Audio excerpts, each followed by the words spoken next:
I want things that are joyful, not just functional. That's part of what I think queer style is. Because we need to do more than just function and survive. Function is not life. Hey friends, it's Shay, I'm trans and I craft. Welcome back to my channel. Welcome to a gay pattern roundup.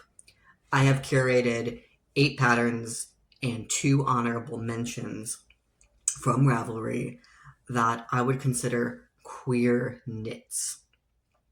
Now, a couple of disclaimers on this. One, obviously, this is just my own perspective.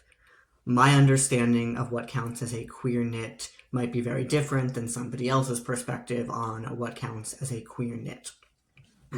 This will obviously have all of my own biases and all of my own perspectives attached. 2, there is not one singular way to dress queer. I am in no way trying to gatekeep queer style.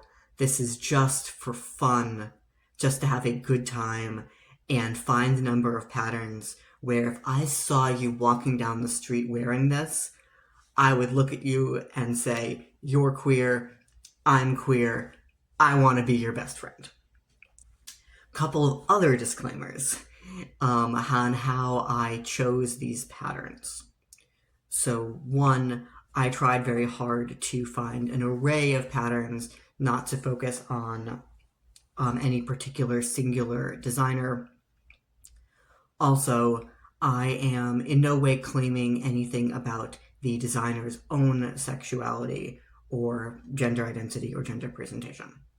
And when I say things like, oh, this is so gay, I only and 100% mean it as the highest of compliments. May we all aspire to the height of queer fashion. When I'm referring to queer, I am looking at things that are disruptive in some way, out of the norm, eye-catching. Let's jump on in and get started.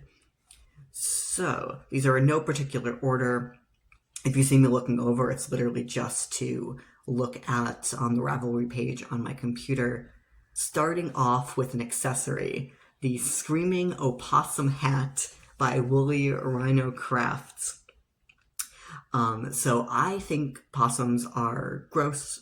I do not think they're cute, but I saw someone the other day wearing just like a sweater covered in possums. It was store-bought so far as I could tell, but when I was looking up like ideas for like what would be a queer knit, the idea of like weird animals on your patterns was just so delightful, I had to include it. The more I look at this pattern, the better it gets, because I thought that the possums were just kind of like walking, but I think that's actually meant to be its mouth that's open, not a leg in the gray. And the fact that the top of the brim and color work just screams, ah! This is just the coolest, queerest little hat. It's available for purchase on Etsy for $7.50. Next, we have another accessory, the Wiggly Scarf by Helena Wieser. I'm not sure how to pronounce this last name. I'm so sorry.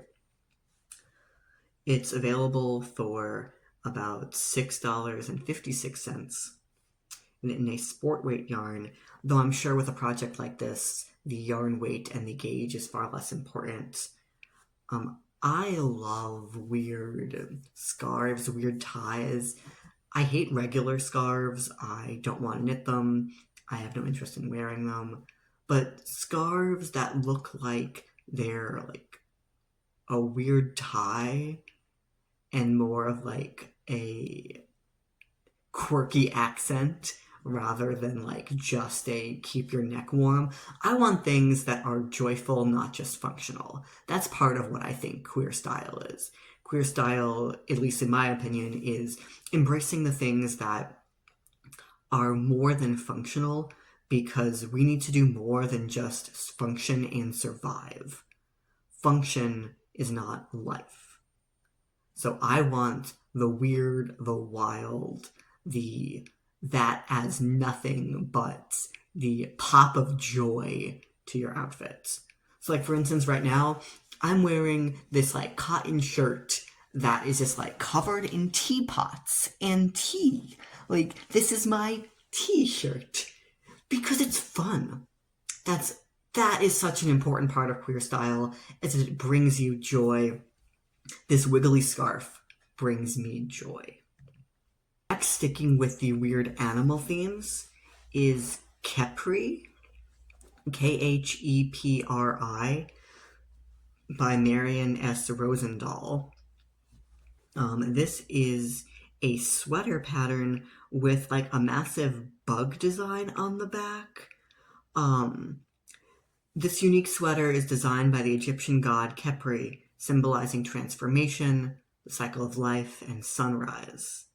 The sweater celebrates color, playfulness, and creativity, encouraging you to express your individuality with pride, like Khepri, who rolls up the sun each day. Yeah, even just thematically, this feels very queer.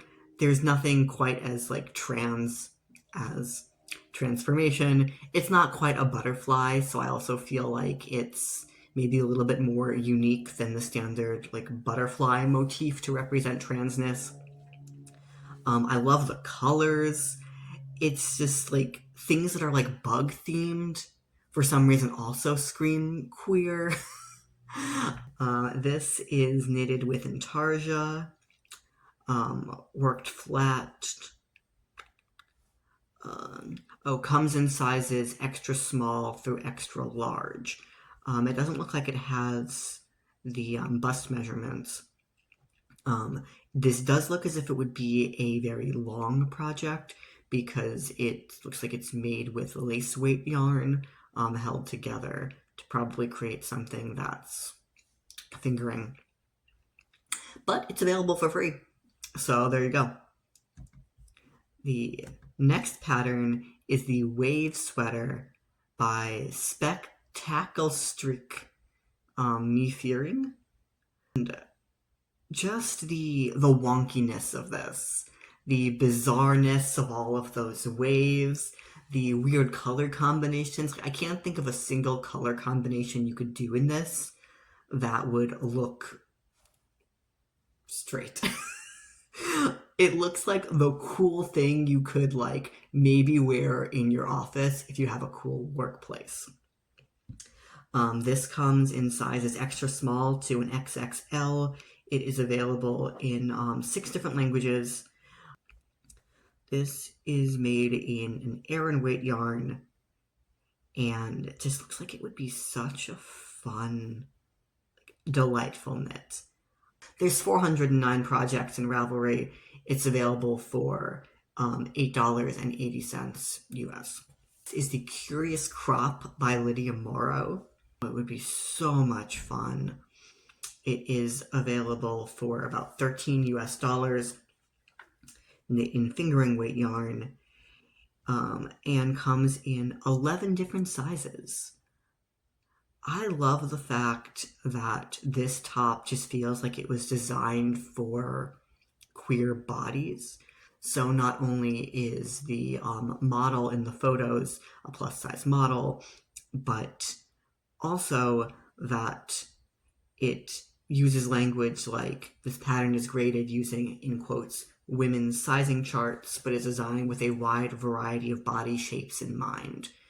As a man who knits, I'm often knitting women's patterns because I like the way they look, but I'm also aware that there are some things that are just not going to fit my body the way that it would on, like, a person who has breasts. That's not my body. So, just, like, finding something that is just designed for so many different bodies. Oh, there's even a version that says protect trans youth. I love that. I love anything that shows off my chest. I want to get some chest tattoos. I love like deep V-necks.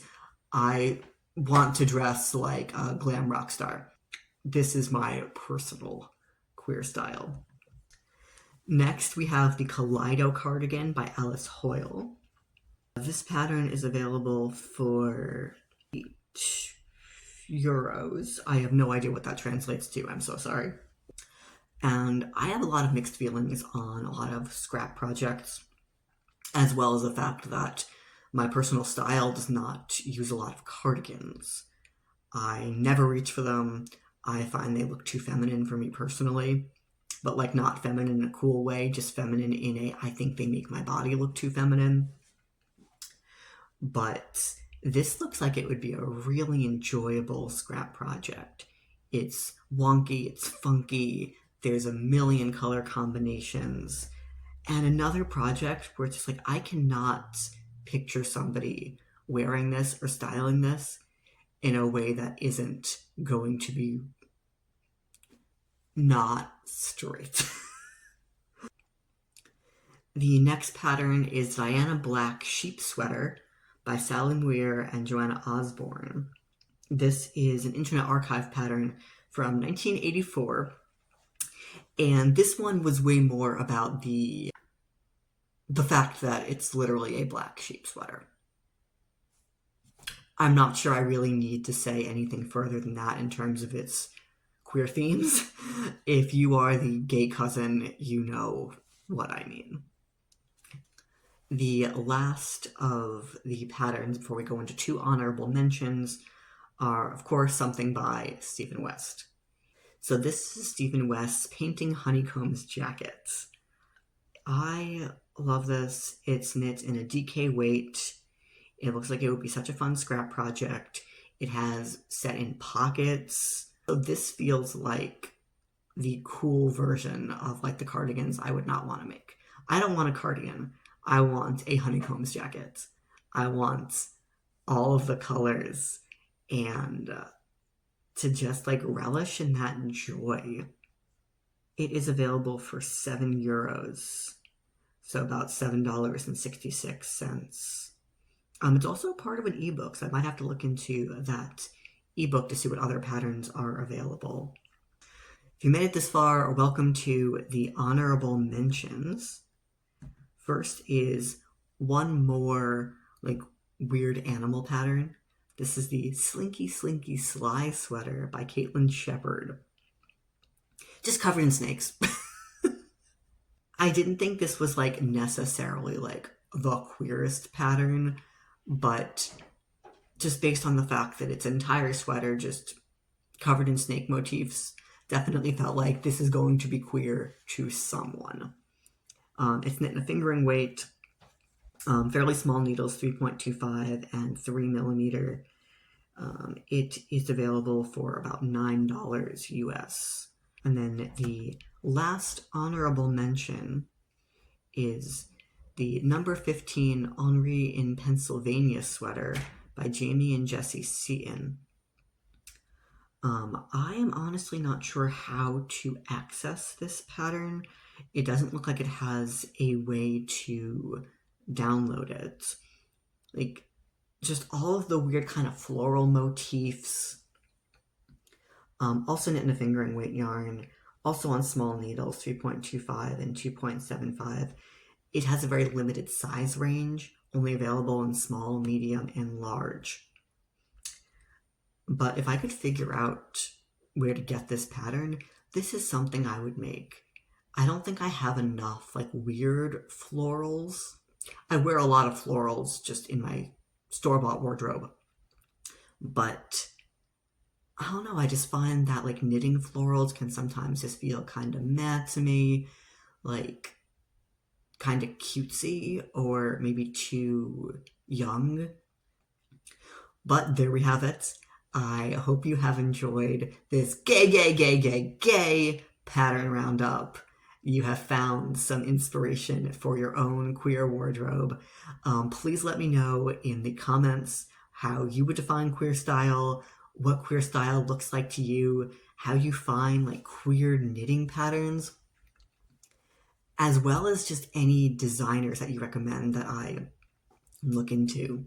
I'm always interested in supporting queer and trans artists, as well as, again, just supporting joy in the maker field. I hope you love this video as much as I loved making it. If you did, like this video, comment, subscribe. I love you all very much. Have a great day.